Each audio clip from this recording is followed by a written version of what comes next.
Hello everyone, in this video I am going to talk about Hindu god Yama and his assistant Chitragupt.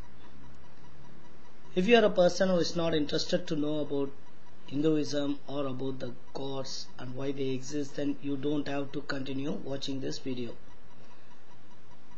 And if you are scared to talk about Yama or scared about death, if you have death fear, then I advise not to watch this video anymore.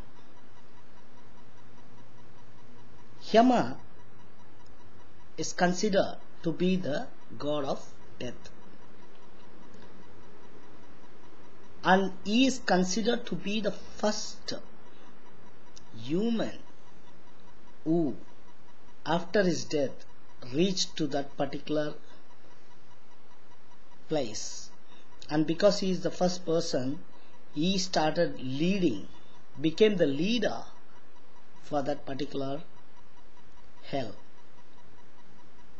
And his main duty is to make sure, irrespective of whether we worship him or not, that when time comes, he will come and take us from this world. That is what his main duty, making sure that people who are born, when they reach a particular time limit, he has to take them back. Like everyone, like we all have an expiry date as well. Only he knows our expiry date, so he is waiting for the right time. In Hindu Puranas, it is said that Yama is a son of Surya, the sun god, and wife Usha. The other name, they say Sharanya, the wife. So Yama is a son of sun god, and his duty is to maintain dharma. He is called Dharmaraj as well. And Yama's son is Yudhishthira. This is a character which is in Mahabharata. Out of the Pancha Pandavas, the first person, Yudhishthira, Dharmaraj, Dharma, is a son of Yama. Sun god has one more son who is Saturn, Shani. Look at both the sons of sun. They both follow the dharma. Saturn does punish us when we are alive based on our good and bad, and he even rewards us if we have done something very good. The same job Yama will be doing after we pass out from this world. Yama is also called Lokabala. Lokabala is a person who governs a direction. There are around 10 directions which Puranas are talking about. We all know maximum 8, isn't it? The 10 directions what it is talking about is north, south, east, west, northeast, southeast, northwest and southwest, and then top and then bottom. This is about from a reference point of an object. When an object is standing there, there is all these directions are there, and there is top and bottom also has to be considered.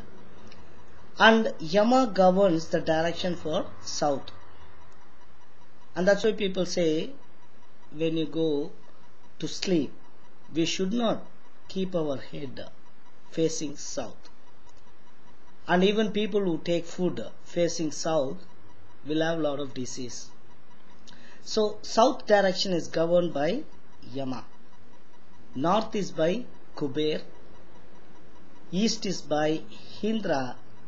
And west is by Varuna. Northeast is governed by Isha. And southeast is governed by Agni, fire. And southwest is governed by Nirudhi or Asuras, and northwest is governed by Vayu. The top is governed by Vishnu and the bottom is governed by Brahma. And this is also part of the Vastu Shastra. In Vastu also they consider all this. When they are constructing a house, Isha, which is the northeast, is considered to be a place for old people. And southeast direction is considered to be, because Agni is governing, that is where we keep the kitchen and other things. So Yama is a Lokapal who is ruling the direction of south. And that's why Dakshinamurti, he faces south so that we face all towards north, moving away from south, which means overcoming the cycle of death and birth. Only if we die we will be born again, isn't it? So once we are born we have to die. So to get that wisdom, Guru Sakshat Lord Dakshinamurti is facing south direction so that we all will face north. And Yama, no one can escape from Yama, and only one person in Puranas who escaped was Markandeya. Till now Markandeya never died, and Markandeya, this incident happened in Tamil Nadu, which is a place called Tirukadayur. That is where, when Markandeya was worshipping Shiva, Yama came to take him, because that 16 years period is finished and it is going to be, that is the day he has to be died. So Yama came to take him, but because he is in the prayers, Yama threw the rope on him, and that rope accidentally fell on Shiva, and Shiva got angry and he fought with Yama to save Markandeya. This is in Markandeya Purana. In Markandeya Purana, one section is there that is talking about the Maha Mrityujaya mandra, which is a mantra which has to be said by people who are in disease or who are fear of death. If they do that, their life expectancy will increase and they may live for some more time. Yama has a different name called Kala, because Kala means time. He waits for the right time. He never comes very early. He waits for the right time to take us back. And one thing I wanted to say, people who have committed suicide will never be born again as human. It takes another 10,000, 20,000 births as animals or plants or insects to again be born as a human, because Yama judges them, and based on the judgment he says, after hard work you got this human body and you wasted it. So this is one of the rules which Yama follows, and there are a lot of rules which he follows, and it is all there in Garuda Purana. If you read Garuda Purana, you will come to know a lot of information about hell and all the things, punishments which we get there for individual things. Now coming back to our assistant Chitragupt. Previously Yama was doing all this by himself, looking at people, good and bad deeds, and deciding whether they have to be punished or sent to heaven or sent to earth again to be born. And he found it so difficult for him to manage by single-handed, so he approached Lord Shiva that he needs someone to help. And there are 2 or 3 versions of how Chitragupt was born. One Purana says that during the time when Yama was talking to Shiva, Shiva's wife Parvati, she came there with a picture painting, and she showed it to Lord Shiva, and immediately